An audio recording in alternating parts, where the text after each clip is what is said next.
की है आपकी माँ, और हम लोगों को पूरा विश्वास है ये सुसाइड नहीं, अटेम्प्ट टू मर्डर है।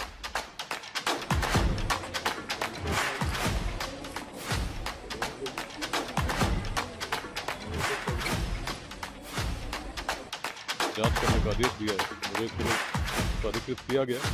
आज से इस केस का जांच हम लोगों ने प्रारंभ कर दिया है।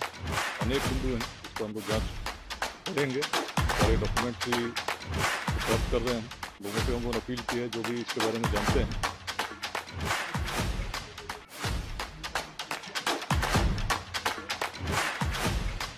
अटेम्प्ट टू मर्डर है। पूरी उम्मीद है कि यहाँ पे निष्पक्ष जांच होगी, और हमें भरोसा है हमारे हाईकोर्ट के जज साहब पे और हमारे विकास वैभव सर के ऊपर भी।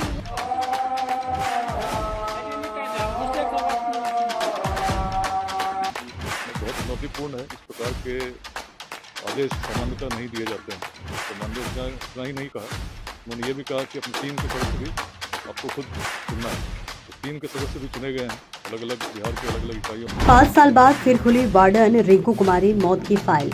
हाईकोर्ट के आदेश पर एसआईटी ने शुरू किए नए सिरे से जांच।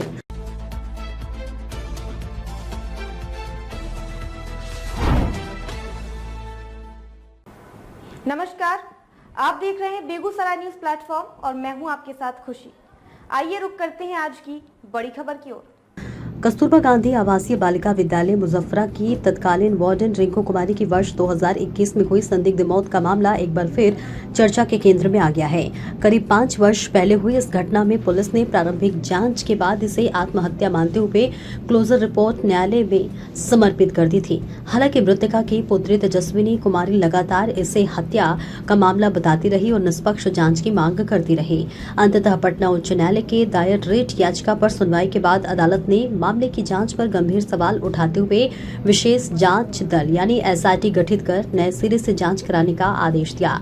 इस क्रम में सोमवार को मगध रेंज के पुलिस महानिरीक्षक आईजी विकास वैभव के नेतृत्व में एसआईटी की टीम मुजफ्फरा स्थित कस्तूरबा गांधी आवासीय बालिका विद्यालय पहुंची और घटनास्थल का गहन निरीक्षण कर जांच की औपचारिक शुरुआत की। घटनास्थल का बारीकी से किया गया निरीक्षण। एसआईटी ने सबसे पहले उस कमरे का निरीक्षण किया जहां 4 अप्रैल 2021 को वार्डन रिंकू कुमारी का शव पंखे से लटका मिला था। इसके अलावा विद्यालय के विभिन्न कक्षाओं, छत तक जाने वाले रास्ते, विद्यालय परिसर, सुरक्षा व्यवस्था और सीसीटीवी कैमरों की स्थिति का भी बारीकी से परीक्षण किया गया। जांच टीम ने विद्यालय के गार्ड अजित कुमार उर्फ बबलू से घटना के दिन की परिस्थितियों को लेकर विस्तृत पूछताछ की। विद्यालय के शिक्षकों, कर्मचारियों तथा स्थानीय लोगों से भी जानकारी जुटाई गई। टीम ने अब तक की केस डायरी, उपलब्ध दस्तावेज, वैज्ञानिक एवं तकनीकी साक्ष्यों तथा गवाहों के बयानों का भी अवलोकन किया। वीरपुर थाना क्षेत्र बेगूसराय में वर्ष 2021 के 4 अप्रैल को यहाँ जो वार्डन थी उनको मृत पाया गया था और इस संबंध में हत्या का मुकदमा दर्ज किया गया था थाने में। उसकी फाइनल फॉर्म पुलिस के द्वारा सबमिट की गई थी। इन पूरी परिस्थितियों को माननीय उच्च न्यायालय ने संदिग्ध मानते हुए इस घटना की पुनः नए सिरे से जांच करने का आदेश दिया है। तो मुझे इसके लिए प्राधिकृत किया गया। आज से इस केस का जांच हम लोगों ने प्रारंभ कर दिया है। अनेक बिंदु हैं जिस पर हम लोग जांच करेंगे। सारे डॉक्यूमेंट्स भी उसको प्राप्त कर रहे हैं। लोगों से हम लोगों ने अपील की है जो भी इसके बारे में जानते हैं पुलिस को निश्चित रूप से सूचना दें। इसको तह तक पहुँचकर जो सच्चाई है उसको निकालने का काम एसआईटी करेगी। देखिए, अभी तक जो हम लोगों ने अध्ययन किया है उसमें इस केस को सुसाइड मानते हुए तथ्य की भूल समर्पित किया गया था। लेकिन इस पूरे प्रकरण में माननीय उच्च न्यायालय ने भी अनेक विषयों को संदिग्ध माना है, अनेक विषयों पर डाउट्स एक्सप्रेस किए हैं और जो हम लोग भी देख रहे हैं तो अनेक ऐसे विषय हैं जिस पर जांच होनी चाहिए थी, तो हुई ठीक से या नहीं हुई, इन सभी विषयों पर हम लोग जांच करें। माननीय न्यायालय ने नाम से ही आदेश जारी किया गया कि फलना व्यक्ति ही करेंगे। क्या लगता है कितनी चुनौतीपूर्ण होगी ये चीज? बहुत चुनौतीपूर्ण है। इस प्रकार के आदेश सामान्यतः नहीं दिए जाते हैं। तो माननीय उच्च न्यायालय इतना ही नहीं कहा, उन्होंने ये भी कहा कि अपनी टीम के सदस्य भी आपको खुद चुनना है। तो टीम के सदस्य भी चुने गए हैं अलग अलग बिहार के अलग अलग इकाइयों में आज काम कर रहे हैं, जिन पर मुझे विश्वास है कि अच्छे से इस केस को इन्वेस्टिगेट करके सही कंक्लूजन तक ले जाएंगे। आरोपियों का क्या आरोप है, क्या बता रहे हैं? अभी इन्वेस्टिगेशन चल रहा है, बातें हम लोग कर रहे हैं, बहुत सारी विस्तार से हम लोग बातें अंकित भी करेंगे और न्यायालय में स्थापित करेंगे। घटनास्थल निरीक्षण के बाद आईजी विकास वैभव ने बताया कि पटना हाईकोर्ट के आदेश के अनुपालन में इस चर्चित मामले की पुनः जांच की जा रही है। उन्होंने कहा कि मृतका की पुत्री तेजस्विनी कुमारी द्वारा दायर रिट याचिका पर सुनवाई के बाद न्यायालय ने एसआईटी गठित कर नए सिरे से जांच का आदेश दिया है। उन्होंने बताया कि प्रारंभिक जांच में पुलिस ने इस घटना को आत्महत्या मानते हुए वर्ष 2024 में क्लोजर रिपोर्ट दाखिल कर दी थी। अब एसआईटी पूरे मामले की निष्पक्ष जांच कर रही है। केस डायरी, वैज्ञानिक एवं तकनीकी साक्ष्य, उपलब्ध दस्तावेज तथा गवाहों के बयान सहित प्रत्येक पहलू की नई सिरे से समीक्षा की जा रही है। आईजी ने लोगों से अपील करते हुए कहा है कि यदि किसी के पास इस मामले से जुड़ा कोई भी महत्वपूर्ण साक्ष्य या जानकारी हो तो वे जांच टीम को उपलब्ध कराए ताकि निष्पक्ष जांच सुनिश्चित की जा सके। जांच के दौरान मृतका की पुत्री तेजस्विनी कुमारी भी विद्यालय परिसर में मौजूद रहीं। उन्होंने मीडिया से बातचीत में कहा कि उनकी मां ने आत्महत्या नहीं की थी बल्कि उनकी हत्या की गई थी। तेजस्वी ने आरोप लगाया कि लगभग 15 लाख रुपए के लेन देन के विवाद को लेकर उनकी मां की हत्या हुई।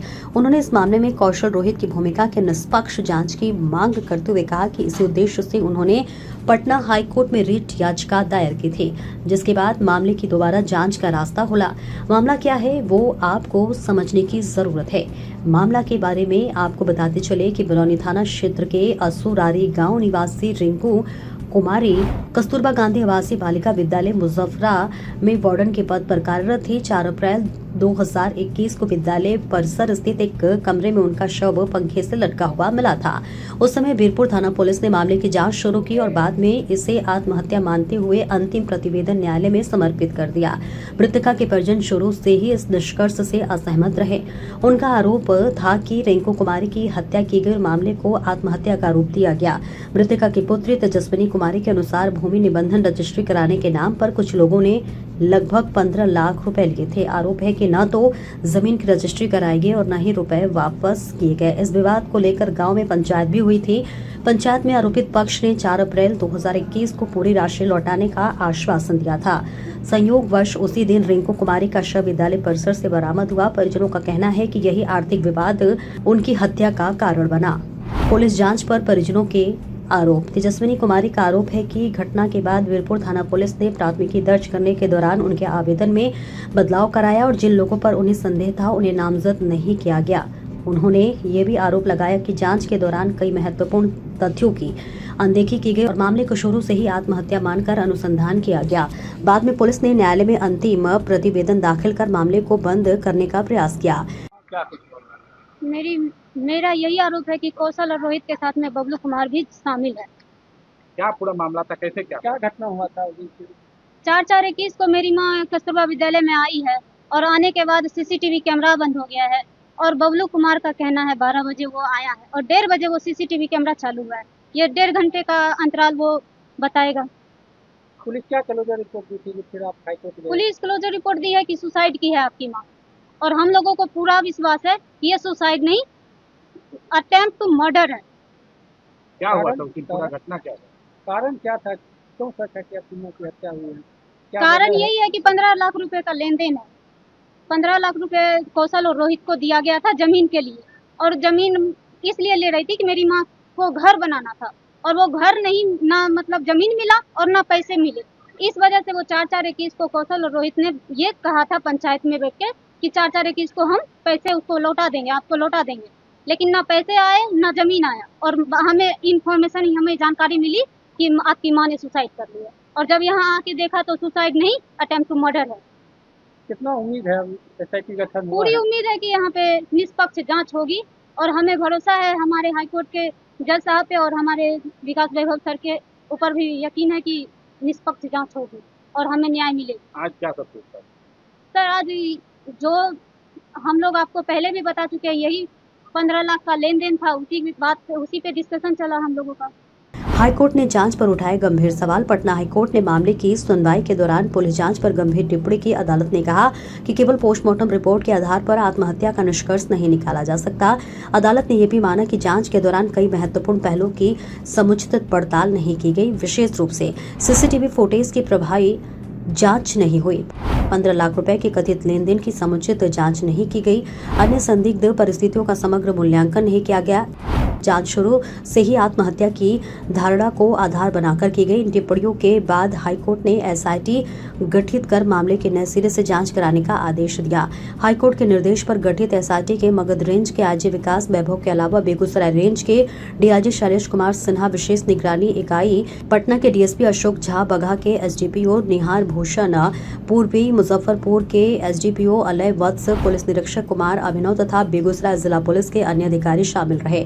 मामले की प्रमुख समय रेखा इस प्रकार है। 4 अप्रैल 2021 कस्तूरबा गांधी आवासीय बालिका विद्यालय मुजफ्फरा में वार्डन रिंकू कुमारी का शव फंदे से लटका मिला। अप्रैल 2021 में परिजनों ने आवेदन बदलवाकर प्राथमिकी दर्ज कराने का आरोप लगाया।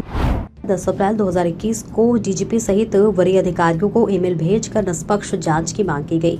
16 अप्रैल 2021 को बेगूसराय एसपी को जांच अधिकारी की शिकायत भेजी गई। 7 जून 2021 पुलिस की क्लोजर रिपोर्ट के खिलाफ प्रोटेस्ट पिटीशन दायर की गई। 31 अक्टूबर 2021 को पुलिस ने न्यायालय में अंतिम प्रतिवेदन समर्पित किया। 8 जुलाई 2026 को पटना हाई कोर्ट ने एसआईटी गठित कर नए सिरे से जांच का आदेश दिया। 13 जुलाई 2026 को आईजी विकास वैभव के नेतृत्व में एसआईटी ने घटनास्थल का निरीक्षण कर पुनः जांच शुरू की। अब पूरे मामले में सभी की निगाहें एसआईटी की जांच पर टिकी है।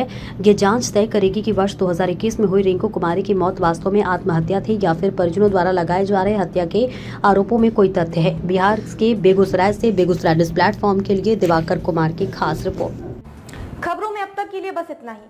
फिर होगी आपसे मुलाकात ऐसी ही एक और बड़ी खबर के साथ।